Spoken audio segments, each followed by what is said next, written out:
Preduzeće ISV ima saradnju sa ovom farmom evo skoro godinu dana po pitanju ishrane. Pored ishrane ISV omogućava svojim partnerima i korištenje nove tehnologije siliranja i gnječenja vlažnih žitarica. To je tehnologija Murska, to je finski proizvođač. Na ovoj farmi su se odlučili da pripreme, odnosno da kupe dovoljno repinog rezanca za cijelu godinu, to je negdje oko 700 tona.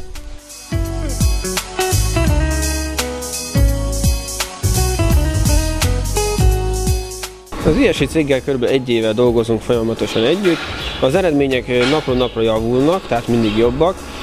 Ez abból kifolyólag, hogy mindig tudnak vinni takarmányból mintákat, tehát el tudják vinni laborba, ki tudják vizsgálni őket, és ezek alapján össze tudjuk állítani a teljes komponenset az állatoknak, hogy melyik tehén, ugye liter alapján, hogy hány litert adnak a tehenek, azok szerint vannak csoportosítva, és így van nekik a takarmány kiszámolva.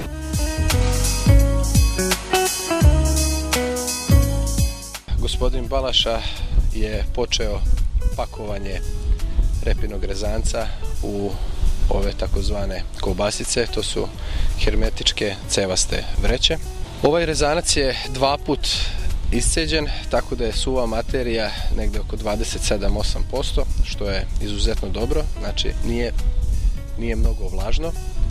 U jednu ovu kobasicu dužine 60 metara i prečnika 2 metra stane oko 120-125 tona. Ova mašina iziskuje traktor od 90 konjskih snaga. Mi smo ovdje merili u 2 kobasice oko 250 tona. Utrošak dizela je bio 90 litara. Ako to preračunamo, to je 0,36 litara po jednoj toni. To je veoma rentabilno, a ovakav način skladištenja omogućava da repni rezanac ostane svež tokom čitave godine.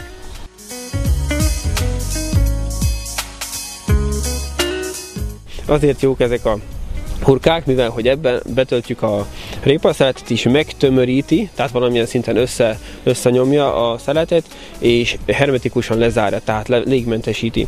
És ez nagyon jó, mivel hogyha tegyük fel, hogy egy betonos gödörbe, vagy egy földes gödörbe, régen földes gödörbe raktuk mindig bele, ugye probléma volt az, hogy körben 1 méterben mindenhol megromlott, tehát tönkrement is el kellett dobni, tehát körülbelül egy 40-30%-át el kellett dobni, ami nagyon nagy veszteség, ugye, és így nem tudunk, szerintem így nem fogunk eldobni semmit, csak 100%-os teljesítményt fogunk nyújtani, és ezért ezek nagyon jók. Ha viszont betonos gödörbe is tennénk, ott is probléma lenne, ugyanottan ugye nincsen föld, ami problémát okozna, de a probléma az, hogy nem tudjuk megtömöríteni, tehát nem tudunk traktorral tömöríteni, vagy bármilyen nehéz tárgyal, mert ez egy olyan anyag, ami szétcsúszik, tehát ezt csak így lehet megtömöríteni, és így tudunk teljesen tökéletesen 100%-os takarmányt biztosítani, csak így tudunk minél több tejet kihúzni a tehénből. Nem kell hirtelen akkor anyagi háttérrel rendelkezni az embernek, tehát nem kell akkora pénzt fektetni bele, hogy egy beton silógödröt, vagyis egy silótrencset építsen, mivel hogy az tényleg nagyon sokba kerül, tehát az egy 40-50 ezer euró, ami kijönne, és hogyha megszámoljuk, akkor ezek a zsákok, ezek a hurkák, ezek pedig, ha megnézzük, akkor ezt ki tudja az ember fizetni normálisan minden évben, tehát ha minden évben megveszi, és akkor ha kiszámolja, hogy talán 20-30 év kellene ahhoz talán, hogy ne legyen kifizetődő, ugye. De hát lehet, hogyha megépítjük a betonos silótrencset, 30 év múlva, vagy 40 év múlva talán az is lehet, hogy már tönkre fog menni, és akkor szinte akkor megépítettük, de mégis sehol se vagyunk. Így nem kell építkezni, csak megvenni ezt a hurkakészítményt, és akkor ebbe betölteni. Igaz, hogy ehhez meg kell venni ezt a gépet, de hát jó, mert ez ezzel jár.